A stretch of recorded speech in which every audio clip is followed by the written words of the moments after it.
Hello class, in today's lesson we'll be talking about Unit 4, Monetary Policy. Now, before we could go on to some word problems, we need to first know some terms. The first term that you need to know is the contractionary policy. Another term that you need to know is the expansionary policy. Now, in the contractionary policy, this is what we also known as the tight money. So if you see tight money, then you'll know that we're talking about the contractionary policy. You also need to know that in the expansionary, this is also known as the easy money. Before I could go on, I want to just tell you that how I see contractionary policy and expansionary policy is that these two are opposite of each other. While if you know contractionary policy, then right away you know expansionary policy because it's gonna be the opposite of each other. Now, in the OMO, also known as the open market operation, in the expansionary, they're going to buy bonds, while in the contractionary, they're gonna sell the bond. You also have the reverse requirement, which is the RR, where in this case, they're going to increase in the contractionary, but they're going to decrease in the expansionary. You also have the discount rate, which is DR, same thing, going to increase, but expansionary decrease. However, in the AD, the GDP, the loans, the money supply, MS, they're all going to decrease. But in the expansionary, they're going to increase. See how they're opposite each other? Now, the last thing that you need to know is the interest rate, also known as the IR. In the interest rate in the contractionary, they're going to increase, but in the expansionary, they're going to decrease. See how opposite of each other? See how fast it was? You know one thing, yes, know the second thing. Because just do the opposite of each other. Now, let me erase all this tomorrow. Wow, the board is so dirty, right? Oh well. The next term that you need to know is the RR, then in the previous one that you heard is also known as the reserve requirement. Now, in the reserve requirement, this is where you have to have a percentage amount of deposits from the reserve that cannot, and I mean cannot, be loaned out from the bank. Or, because if they do, then you're gonna see a lot of banks in big trouble because then they're gonna be bankruptcy. The second term that we need to know is CD, also known as checkable deposits. Those who have banks know this term right away. The checkable deposits is basically you have the money deposits in a bank that can be withdrawn at any time by using checks. So if you have banks, you just right away take it out. The next term that you need to know is going to be the money supply. But first, let me erase all of this. Yeah, a lot of marker ink. So, in the money supply. In the money supply, you have three types of money. You have the M1, you have the M2, and you have the M3.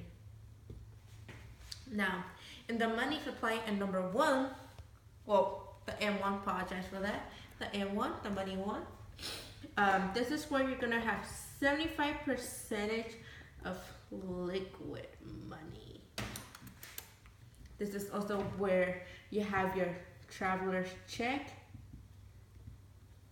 which the traveler's check, if you don't know, is where you go to another state or another country, doesn't matter where. You have this, they're gonna give you this check when you go to the bank, and these checks, you could, instead of using your credit card, you could just write a check. It's more safer because you have to sign it 3 times, and not anyone could hijack that or steal it like your credit card. Now, in the money supply number 2, this is where, oh, I apologize. You also need to know that they have the checkable deposit. Now, in the checkable deposit, this is also known as the deposit to bank.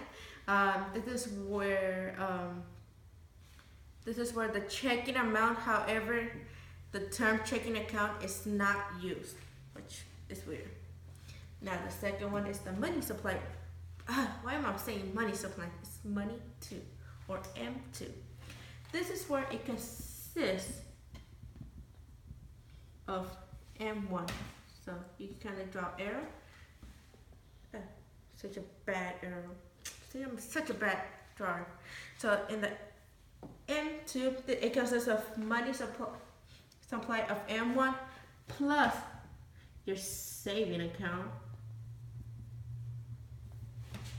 plus the money market accounts. Deposit held by the bank outside of the US. And then the third one is the M3. This is where, in the M3, this is where you have financial assets, how do you pronounce that word? Assets? Am I saying this right? What you own, but in the financial liability, it's where you owe. Okay?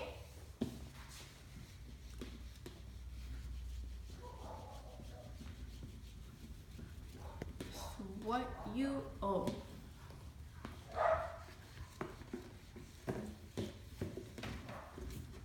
Now, let's go to some problems. The first problem that I have, apologize for that once again. See, I'm just saying apologies after apology. I forgot that you also need to know about the federal fund rate, or in short term, the FFR. Now, in the federal fund rate, this is very important because this is where the FDIC members of the banks loan each other overnight, so that instead of borrowing from the Fed, FED, they can just borrow from each other. So an example will be Chase borrowing from Wells Fargo, or HFCU, Houston Federal Credit Union, Bank of America, etc.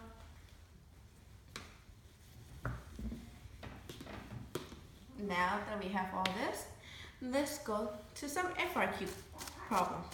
Now, this FRQ problem, the first one that I have, it's asking us to define the federal fund rate.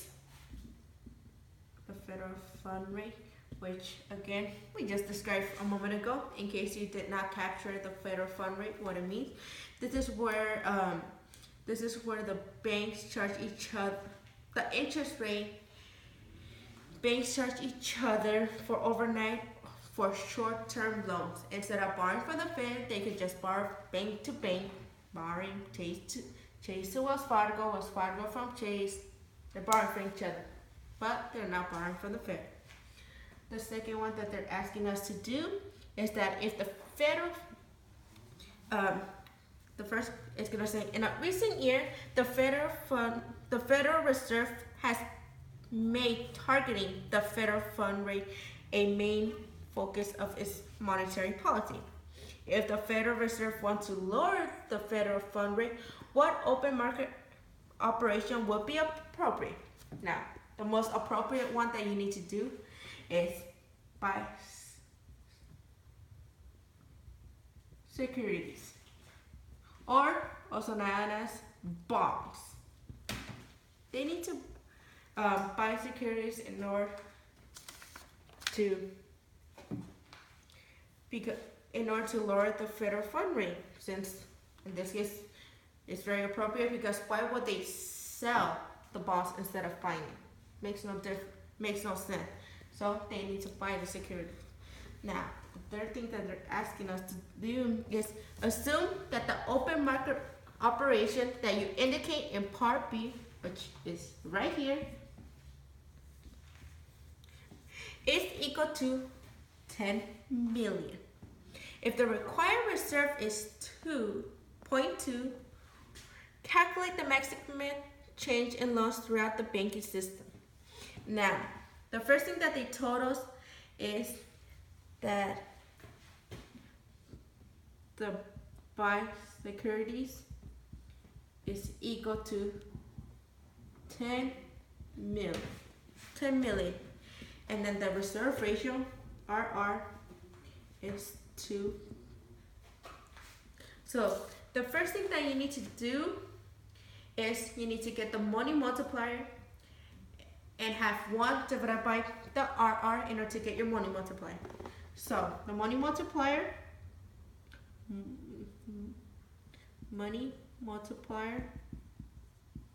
is 1 over RR. So you have 1 divided by your RR is sorry. It's where you have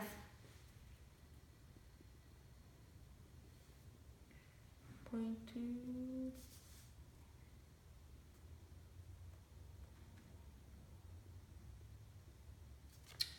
I am messing up. The RR was 0.5. Apologize for that. Now, I'm gonna repeat this question again since I messed up. I am so sorry, guys.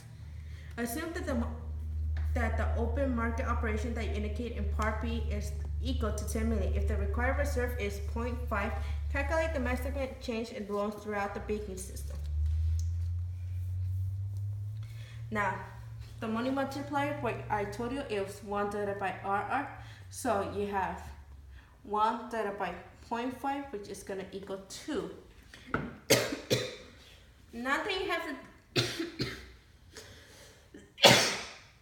apologize for that. Now that you have the 2, which is your money multiplier, then you have to get your money multiplier and multiply that by the ER, which in this occasion, the ER was the 10 million. So you're gonna have 2 times the 10 million, and this is gonna equal 20 million.